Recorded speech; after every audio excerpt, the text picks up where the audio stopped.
Today we're talking about dating an emotional manipulator. In other words, are you currently in a relationship with somebody that is emotionally manipulative, which is a form of emotional abuse, by the way, depending on the extent of it. Everybody can be emotionally manipulative at times because humans are naturally messy, but there are certain personalities who really thrive under emotional manipulation because of their own insecurities. These are people that do not feel confident enough in themselves. These are people that do not love themselves enough to feel that they are entitled to good experiences. So their only way to be able to have access to good experiences is to manipulate other people into providing them with good experiences. So today I want to give you some tips on how to recognize whether you are dating somebody who is emotionally manipulative. Emotionally manipulative people are slimy people, okay? These are snaky people. These are slimy people. These are slithering souls of the earth. These are low vibrational people that are living far, far away from the light. These are people that do not trust life. They do not trust God. They do not trust earth. They do not trust themselves.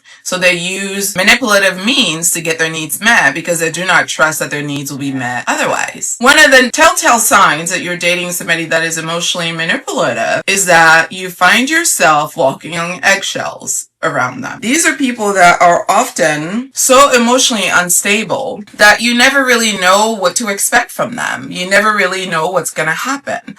So you could have started the date like in a positive mood. Everything was good. We're having a good time.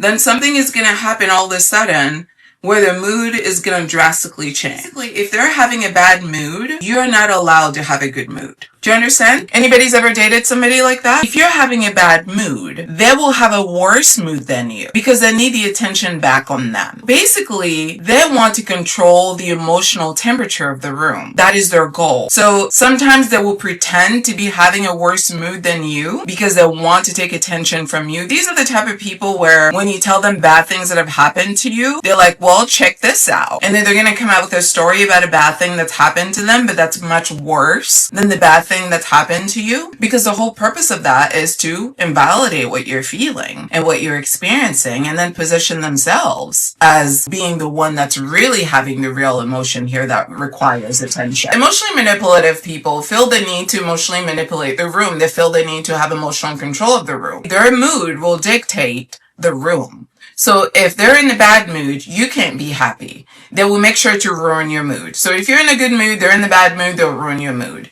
If you're in the bad mood, they will be in the worse mood than you, so that, again, the attention is back on them. Because it's all about them and it's all about what they're feeling, and they need to suck all of the energy out of you so that all of the energy is back on them and with them. The other thing that these people would do is that they will frequently gaslight you. Gaslighting is a sport for them at this point. It's something they do with their eyes closed. And for those of you who don't know, gaslighting is basically a strategy that a lot of people with personality disorder will use to basically dismiss your feelings. It's not that they're lying to you. They're just insisting on remembering situations the wrong way as a way to make you feel like you're crazy for feeling what you're feeling. So they will try to manipulate information to try to evoke a different reaction out of you. Okay? That's very different from lying. It's not someone that's just telling a half truth. It's someone that is purposely trying to deny your reality with the facts that they're presenting. And as you can see, that is done to emotionally destabilize you so that you can feel crazy about yourself. Because if I make you feel like what you remember is not actually what happens, I am intentionally doing that to make you doubt what you remember. And once I make you doubt what you remember, now you no longer feel like you can trust yourself. Okay? And if you're not capable of trusting yourself and trusting what you remember, then you feel what? Unstable. When you feel unstable, then I get to feel stable. Then I get to tell you what really happened. Then I get to tell you how to really feel about what really happened. Then I get to have all of the power and all of the control, which is really what manipulators are after. They don't want you to have your own reality because they want to tell you what's real and what's fake. Are you with me? Another thing that emotional manipulators do is that when you confront them with something that they've done that is wrong or that was hurtful to you, Instead of being an adult and having a conversation with you about the said issue, what they will do is punish you. They will punish you for having the sheer audacity to let them know that they're not a perfect person. These are people that lack any sort of emotional insight. These are people that lack any sort of sensitivity or emotional intelligence. When you come to them and you say, this thing that has happened was hurtful to me or hurt my feelings, I want to talk about it, their automatic response is not going to be to hear you, to listen to you, or to validate anything you're sharing. It's going to be to ice you out. And they have different mechanisms that they use to do that. I'm not going to go over all of them. But basically, one of the more popular ones is giving you the silent treatment. So even if you think that you've had a conversation with them in that moment about it, after that moment passes, what happens is that they would just shut you out. They're not going to want to talk to you anymore. And they do that as a way to manipulate you. In their psychotic mind, they're hoping that you are emotionally damaged enough to the point where if they give you the silent treatment, you're going to start to reflect on yourself and you're going to think to yourself, well, this person needs to be cool with me. And now they're not talking to me. And they're not talking to me since I told them about this thing that they did that hurt me. So maybe I'm the problem. Maybe I messed it up by raising my voice. Maybe I messed it up by setting my boundary. Maybe I messed it up by, letting them know that I'm not comfortable with this. They want you to doubt yourself. They want you to question yourself. And that's why they give you the silent treatment. It's done intentionally to drive you crazy, to get you to really think about yourself and second guess yourself. And what they're hoping will happen is that after they've given you the silent treatment, you will come crawling back towards them to ask for an apology for having a boundary, having an opinion, having standards, having a modicum of self-respect, and being asked to be treated in the manner in which you probably treat them. It's all done to make you feel inferior to them in the relationship. Because emotional manipulators do not see you as an equal. They see you as a toy, somebody to play with, somebody whose feelings are merely there for their entertainment. And whatever moves they have to pull to get you back in a submissive role so that you're doing exactly what they're asking you to do is what they will do. These are very controlling people. Another thing that they will do is control the narrative. They love to control the storyline of how things really happen. So basically anything that they can say and do that can put them in a positive light is what they'll say and do. It doesn't matter if it's actually true or not true. They're not concerned about being a good person. They're not concerned about being a truthful, decent human being. They don't care about any of that. All they care about is having control, is having power, and is being able to dominate you. So because of that, they will often challenge your perspective on things. They will often challenge your reality. And they will often try to basically force you into solutions to problems that, you didn't ask their help with. These are people that like to violate boundaries and get themselves involved in your very intimate parts of your life when you have not asked them to be a part of your life in this manner. These are what you would call control freaks. They need to control every aspect of your life so that they can control your life, because controlling the narrative of your life is how they get to feel powerful. Another thing that emotional manipulators do is that they're very quick to withhold love if they feel their needs are not being met. Their love is never unconditional. It definitely comes with clear conditions, rules, and restrictions. They'll tell you off the gate what the expectations are. They're very clear about what the do's and don'ts of interacting with them are. Now, it's one thing to have boundaries, which, all healthy adults should have. We should all have standards about how we expect to be treated in relationships and how we treat others. I'm not talking about that. I'm talking about you doing things to these people that you didn't even realize that you did that was hurtful to them, right? And then them withholding love from you as punishment for you having done this bad thing. So again, that we use your feelings against you. So because they know that you care about them and that you're soft for them and you have a sensitive spot in your heart for them, whenever they have a chance to make you feel panicked by the possibility of you not having access to them, they will take it. Because again, the goal is to destabilize you. These people don't really love you. These people don't really care for you. These people don't even really care about who the real you is, to be honest. They have an imaginary version of you that lives in their head, and that version is a version that they control. So whenever you do things that make them feel unstable, because remember, this kind of power is one way. They have it, you do not.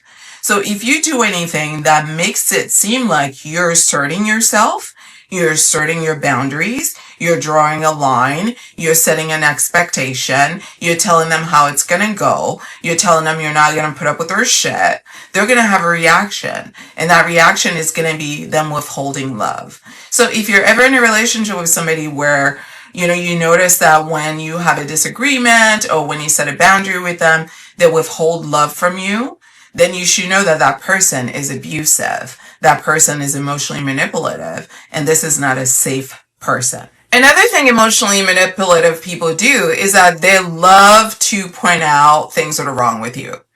And they will often put it under the guise of a joke. So they will crack a joke at your expense. They love to crack jokes that make you the butt of the joke. That's kind of like their favorite thing to do. So I'm going to crack a joke, but this joke is really to make you feel bad about yourself. I want to humiliate you. I want to remind you that you're not as important as me. I want to remind you that you're less than me. I want to remind you that I think that you're trash. So the joke is really intended to dehumanize you. That's why they tell the joke. But at face value, it would seem like they're telling it just to be funny. But no, they're not being funny because they know it's a cruel joke. They know it's insensitive. They know it's rude. They know it's unkind. Because emotional manipulators are people that have very fragile egos. These are very weak, egoed people. Their ego is weak. These are not confident people. Because confident people don't manipulate. Confident people simply demand what they know they deserve. This is what I need. This is what I deserve. Either you're going to give it to me or somebody else is going to give it to me. Case closed. But what I'm not going to do is try to make you give me something that you don't have to give. My standards are mine, regardless of where I go. I'm not trying to mold you into somebody that you're not. I'm just telling you what I deserve. Either you can rise up to that or you can't. But an emotional manipulator doesn't just want to tell you what they deserve. They want to mold and manipulate you into a version of you that allows them to have domination over you. It's very insidious, it's disgusting, and it's very underhanded. So whenever you find yourself being in a relationship with somebody who's quick to point out your flaws or who's quick to make fun of you in a way that is hurtful but claims that it's just a joke, but if you were to tell that same joke to them that they would be offended, and if you were to point out their flaws they will be offended, then you're dealing with a manipulator, and that is somebody that you should run away from very fast. Because if it's good enough for them to do to you, then why isn't it good enough for you to do to them? Let's think about that. If it was truly a joke, how come when I joke with you in the same manner that you joke with me, you get offended? If it was truly a harmless joke, then you should enjoy it, right? Ha ha ha ha ha ha ha ha. It's so funny. Ha ha ha ha. Right? We should both be laughing. Because it's a joke, right? It's a jokey joke. So whenever I'm talking about those vulnerable things about you that you feel sensitive about, why aren't you laughing? Because I thought it was a joke. That's what tells you that it wasn't a joke. The intent of that joke was to make you feel less than. Because they need you to feel less than. They need you to feel like your confidence is in the gutter. They need you to feel destabilized. They need you to feel not important. They need you to feel devalued so that they have control. because they need power, because they feel powerless, they feel weak, they feel like they're a nobody. And the only way for them to feel important is to go out there in the world and look for people that are easily manipulated so they can manipulate those people, because that is the only way they can get their high. Okay? So if you will pay attention, they will tell on themselves by the way they act. You just have to pay attention to what they're doing. Another thing emotional manipulators love to do, which is another trick that is also very common in domestic violence relationship. Anybody that's ever been in a domestic violence relationship will tell you that at the beginning of the relationship, the person was very intensely focused on them, very intensely devoted to them, and very much so connected to this desire to make them happy. So there's a lot of love bombing that happens at the beginning of the relationship when you're in a toxic relationship, when you're in a domestic violence relationship. These are people that want to get close very, very fast. They want to know everything about you. They want to know all of your fears. They want to know all of your insecurities. They want to know all of your family trauma. They want to know all of those secrets that you've been hiding in that closet since the 3rd grade. They want to know all of it. And because they're so skilled at what they do, they will create an environment that is very suitable to you disclosing it. So they will make you feel safe. They will make you feel heard. They will make you feel loved. They will make you feel attended to. But this is just a game, right? This is just a setup. They're doing this for information gathering. Okay? So they'll create this fake environment where they make it seem like loving you is all that matters to them. And them creating a safe environment for you is all that matters to them. These are often the people that will have you, share things with them that you've never shared with anybody. And you would even find yourself being that way. Like, oh my God, I just shared this thing with you that I've never shared with anyone. That should be a red flag if you've only known this person for a few months. Because why? If you've carried this secret for 20, 30 years, why does it make sense that this stranger that you've just met 6 months ago is who's the perfect, most suitable place for you to unpack all of this trauma that you've been hiding from yourself for 20 years?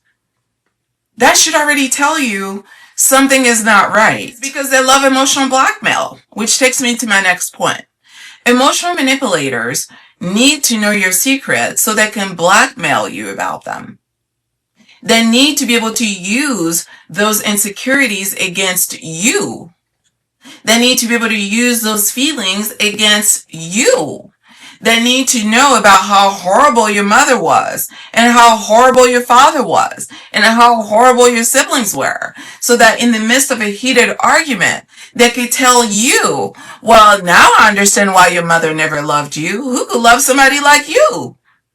Because when they're ready to cut you, they don't just want to cut you superficially. They want to cut you so deep with the knife that you gave them when you told them all of your secrets.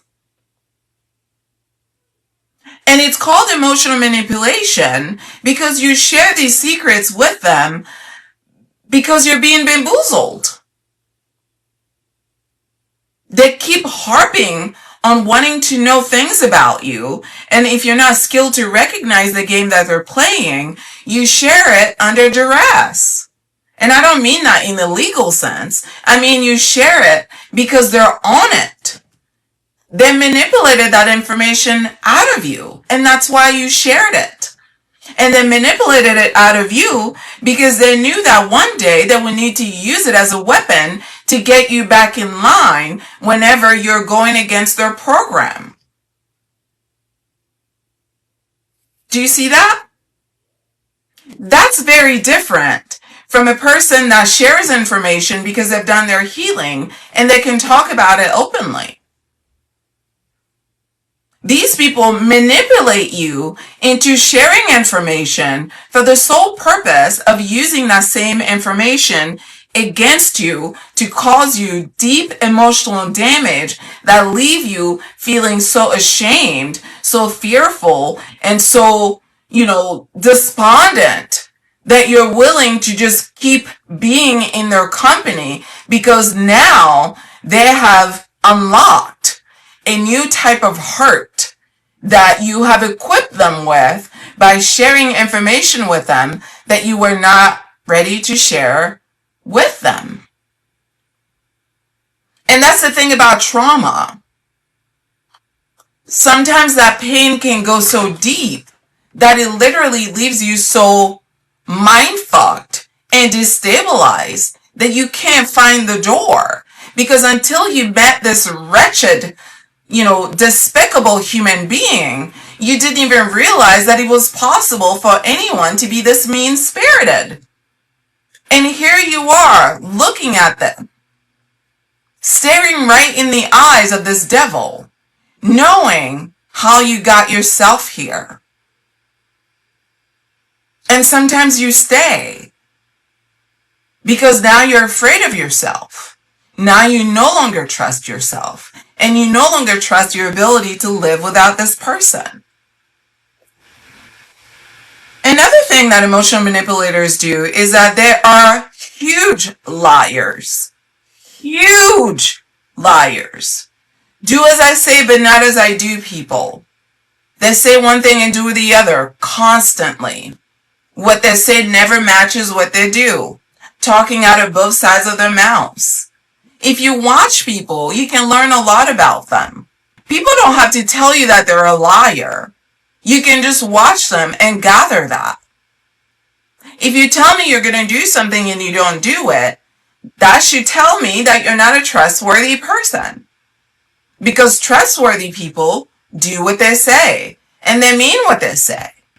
They will show you who they are in the little things, and they're doing these little things to kind of test your response.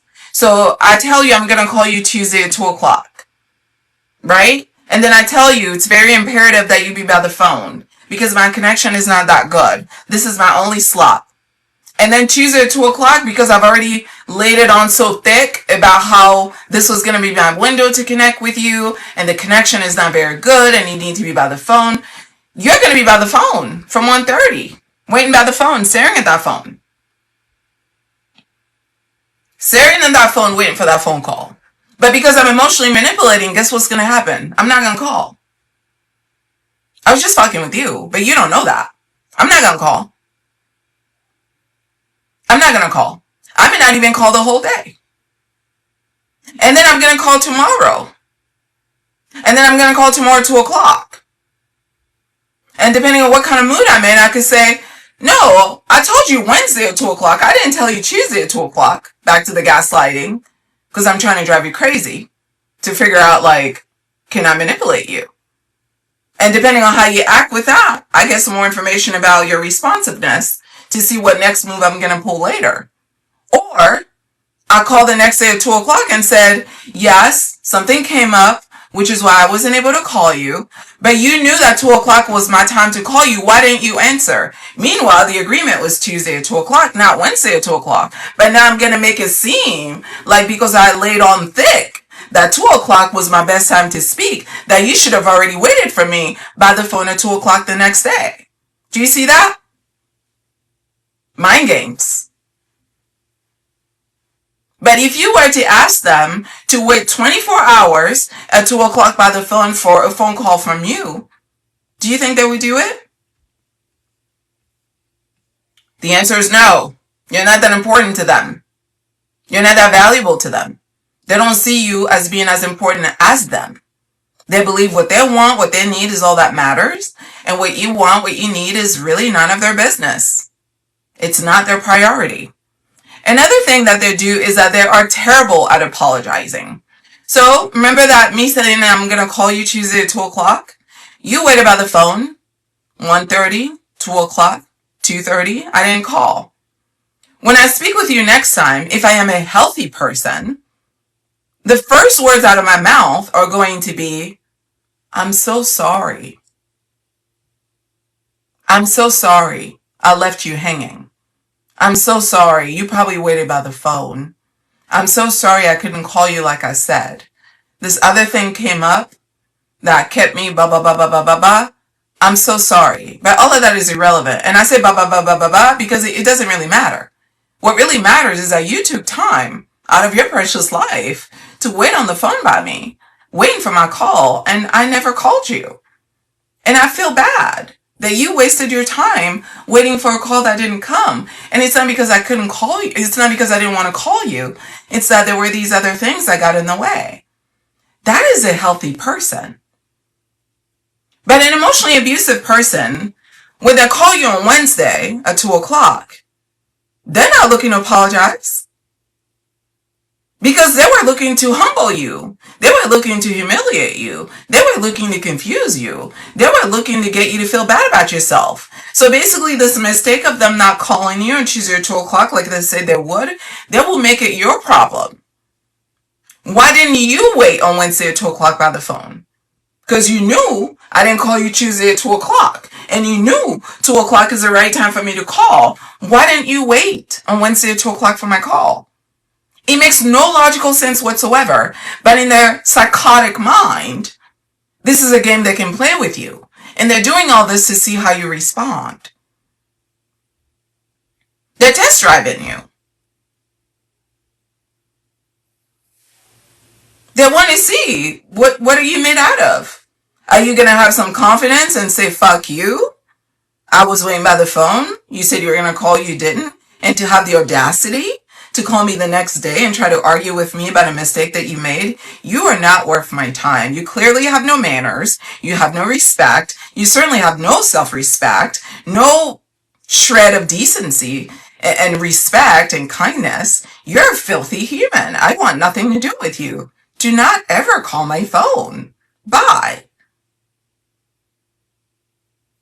But if you're emotionally wounded, and you haven't done your healing work, which is again why I'm always talking about healing, because the quality of the love that you attract is contingent upon the quality of the love that you give yourself. So if you're not yet in the space where you love yourself, when they give you that fake apology, and that fake apology sounds something like, I'm sorry, but, I'm sorry if, I'm sorry if I hurt your feelings, I'm sorry, but I didn't have access to the phone, I don't know what you want me to do. When they give you that fake apology, depending on your own level of, mental health and emotional woundedness and spiritual, awakening or consciousness, you may fall for it. And you may believe them, and you may give them another chance. Emotionally manipulative people are also very good at playing the victim. So these are people that will create scenarios where they're clearly the monster and the villain, but they will somehow jujitsu the story to somehow make themselves the victim in the story. So back to the example of I'll call you Tuesday at 2 o'clock. Now, when they call you on Wednesday at 2 o'clock and you don't answer, when you finally speak with them, they're arguing with you about why you weren't on the phone on Wednesday at 2 o'clock. And now they're like, you're not loyal. You're not responsive. You're not mature. Why didn't you reach out to me when you saw that I didn't call you on Tuesday at 2 o'clock? Why didn't you call me the next day at 2 o'clock? Why did I have to call you for you to find out? Like, do you see how crazy that even sounds as I'm telling you this story? But this is legit how emotionally abusive personalities argue with you. That's literally how they sound. So a problem that they created, they will make it your fault. Because they want you to be the trash can for all of their insecurities. Because deep down, these people hate themselves, okay? People that manipulate and abuse other people are not people that love themselves. These are people with very low self-esteem. It does not take much for these people to feel this small about themselves. So they usually tend to prey on people that have stronger ego, stronger self-esteem, so they can break them down and manipulate them so that they can feel powerful.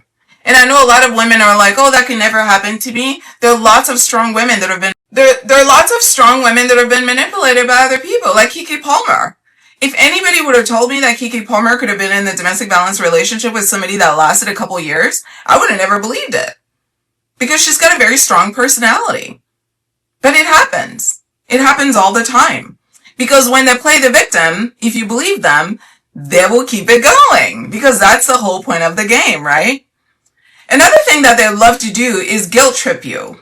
Basically, they will do things for you that you didn't ask for, only for them to like hang it over your head whenever they're asking for something that you can't do. Because deep down, they don't respect your boundaries and they never want to respect you or your boundaries. So they like putting you in situations where you feel uncomfortable. They like putting you in situations where you're doing things that do not show you the utmost respect. They like putting you in situations where you feel insecure and unsafe.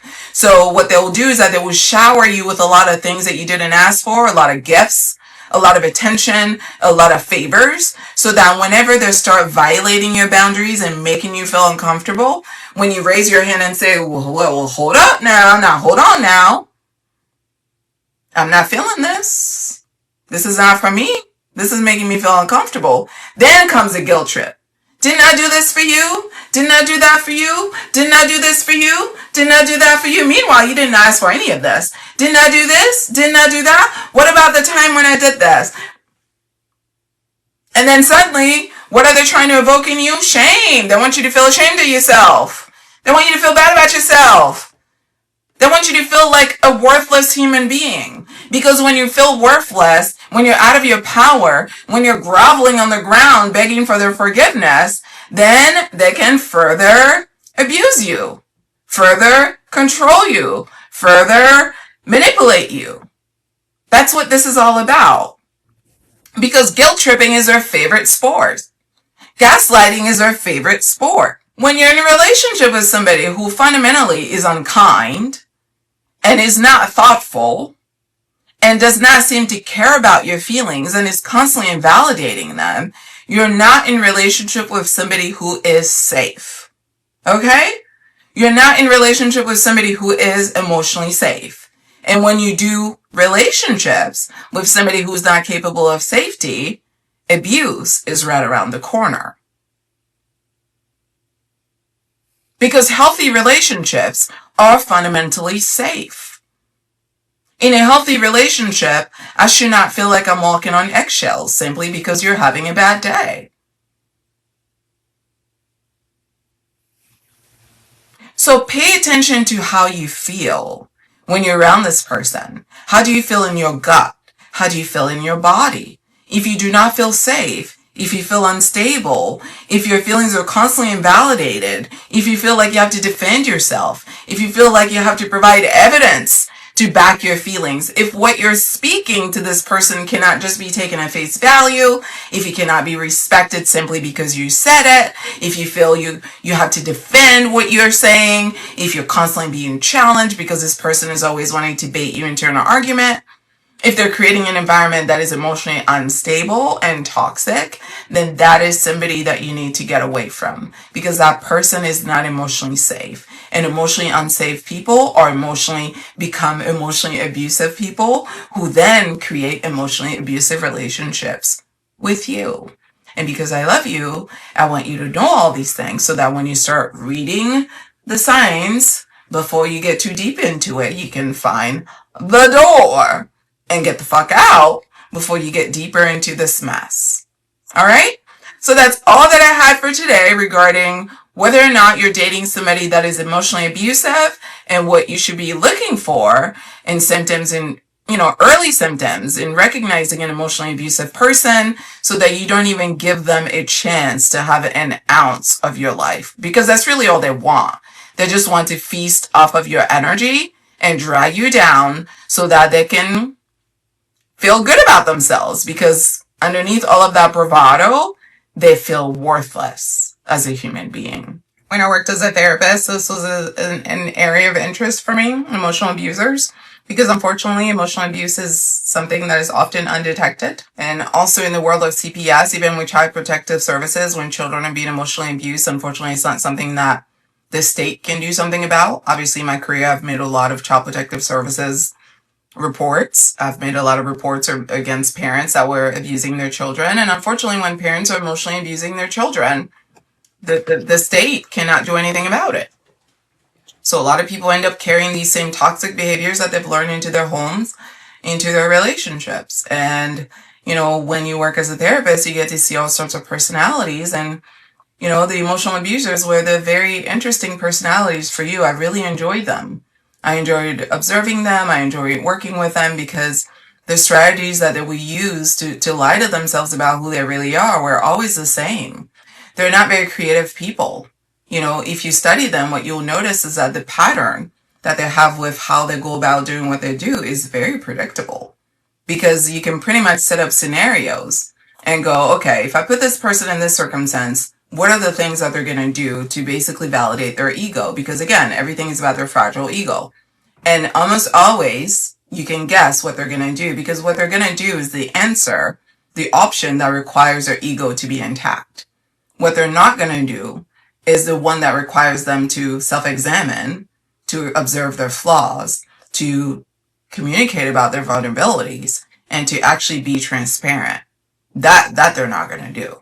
So it becomes then very easy to see that this is just a mechanism that they've created to survive. And it's kind of like steps 1, 2, 3. 1, 2, 3. It just basically goes around in a circle. They do the same thing every single time until, of course, they're ready to grow. I think a lot of times when it comes to toxic relationships, if you can recognize what you're looking at early on and find the door early on, the better. Because these people are who they are in this moment. That's who they're choosing to be. It's not that there's something wrong with you, which is why they did it to you. It's that that's who they are. You just happen to be there. They would have done it with anybody else. You just made yourself available for it because you didn't know what was going on. If you had said no because you knew what was going on, they were going to find the next girl and do it with her. Or they were going to find the next guy or the next them and do it with them. It's not about you. It's about them. That's who they are. This is how they are with everybody. It's just a matter of you deciding what's beneath you. And the quicker you can recognize what's beneath you and getting out of there and shutting that door, the quicker you can keep yourself safe. Don't ever allow anybody to disturb your peace. Ever. Because nobody's worth that. The real flex is being mentally stable and healthy and protecting your peace. Okay? All right, guys. Love you. I guess I'll talk to you tomorrow. Au revoir. Take care. You can book your astrology reading at intuitivehealing.com. You can also watch videos at Intuitive Healing here on YouTube for Astrology 101 content. Listen to the Aquarius podcast on Spotify, as well as here on YouTube for your horoscope. If you're interested in astrology and love connections, you can visit at Styled Under Libra. And of course, for health and wellness and holistic healing, visit at Styled Under Virgo for all of your astrology content. Thanks so much for watching.